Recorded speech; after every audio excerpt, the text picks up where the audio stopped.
Review of Weapons, 2025. Walking out of Weapons, I had that same sinking feeling you get when you realize the beautifully wrapped birthday present is actually a 3-pack of socks. They're fine socks, sure, soft, serviceable, but you can't help wishing the box had lived up to the promise of the ribbon. Writer-director Zach Cregger clearly wanted to forge a modern dark fairy tale with teeth.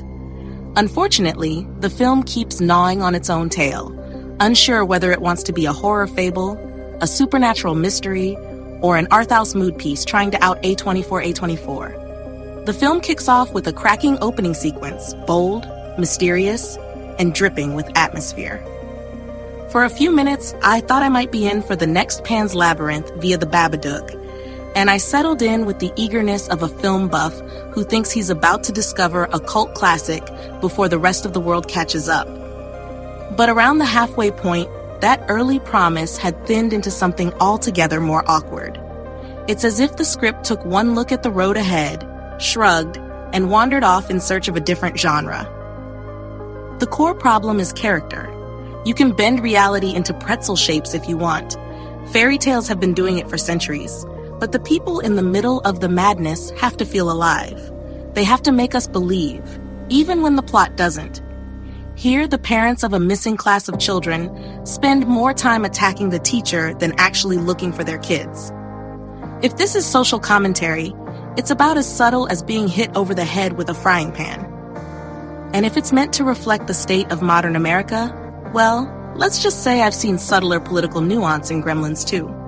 Then there's the dreaded horror cliche, the dream within a dream within a dream. Once might be forgivable. Twice suggests déjà vu. But by the third time, I half expected to see Leonardo DiCaprio spinning a top in the corner of the room. Cregger doesn't do much to reinvent these tropes, so they land with all the freshness of week-old lettuce. By the time we reach the finale, the big revelation feels as if it was reverse engineered from a cool special effects idea pitched in a meeting. Wouldn't it look great if? Yes, it might look great, but it still needs to make sense. Sadly, it doesn't.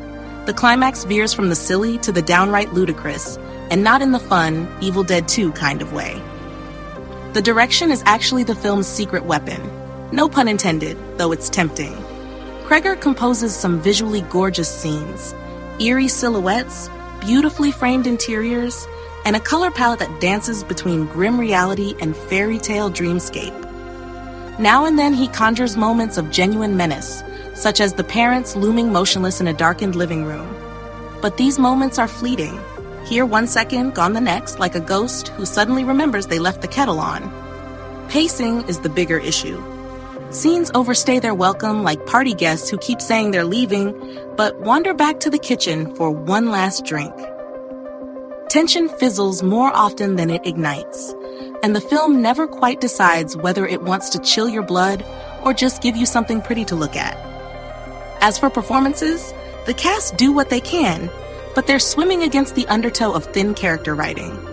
The father searching for his son, the teacher desperate to find her missing class, and the principal dragged reluctantly into the mess all seem oddly muted, as if someone dialed their emotional range down to Tuesday afternoon nap. There's almost no urgency, no real panic, grief, or fear. The only time the human drama sparks is in the scenes featuring the jittery police officer and his run-ins with a petty thief who seems to be operating on a different energy level from everyone else. Meanwhile, the rest of the police display all the effectiveness of a wet paper bag. Entertainment value? Well, the first act is strong enough to make you think you're in safe hands. But soon the film's momentum sputters, scattering its ideas like breadcrumbs in a forest where no one bothered to check for crows. By the latter half, the story becomes disjointed and, yes, a touch tedious.